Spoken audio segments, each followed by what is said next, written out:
If you want to destroy a nation, you must first destroy the family. And that family head, being the father, is typically missing, sadly, in too many homes in America. You can be present in a home, but your presence can be absent in a home. The reason I support Boys Without Fathers and the reason I'm a part of this initiative and this outreach is because I'm one of 30 children that my daddy had growing up. I've met 30 of my siblings. He may have had more.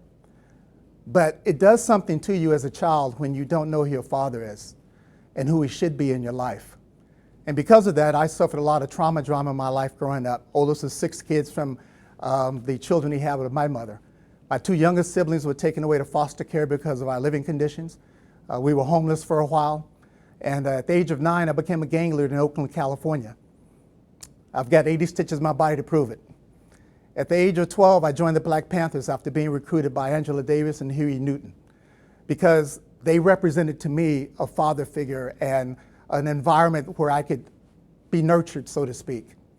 But the reason that too many black men, sadly, are not part of their children's lives is because we've allowed the system within our heads, not the system of the government, to tell us who we should be, who we should not be to our families. So when men abdicate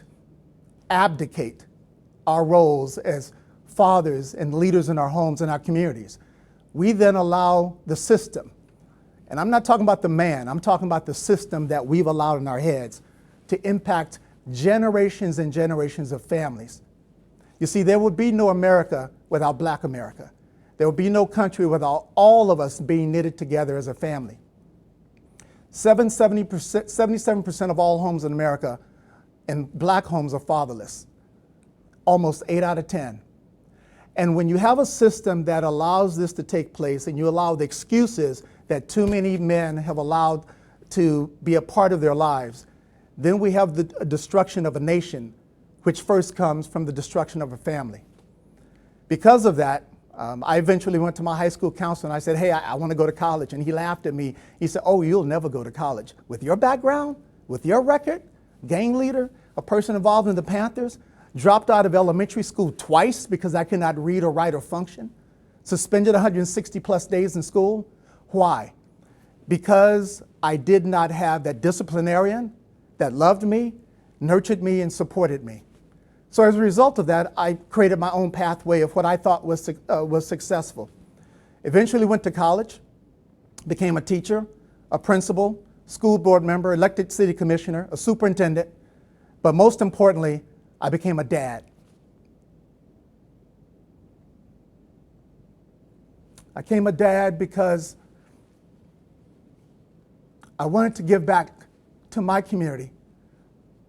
And I wanted to be the type of dad that I did not have growing up. I'm now a grandfather of 2 children. And because of that, I'm very purposeful and intentional with the work that I do. So Boys Without Fathers are going to be able to support young men like I used to be. Being a proud grandfather now, I know that I have a purpose in life, and that is to leave a legacy, a brand on my community. And it starts at home. It does not start with the government. It does not start in the White House, because people make the mistake that they have to look at government for the elements that allow them to be successful in life. You first need to look within the family. So the family unit is the most powerful, most important institution there is. Not the government, not the mayor's office, not the White House, and not the schoolhouse. It's the family. All of these things germinate from the impact that we allow ourselves to be a part of when we choose to be fathers and men that are responsible, that are accountable. We infect what we affect, and it's important that we be intentional men in all that we do. So Boys Without Fathers is the reason I'm involved in this endeavor, and I would encourage you to pray for us, to encourage us, and to support this type of outreach so we can change America from the inside out.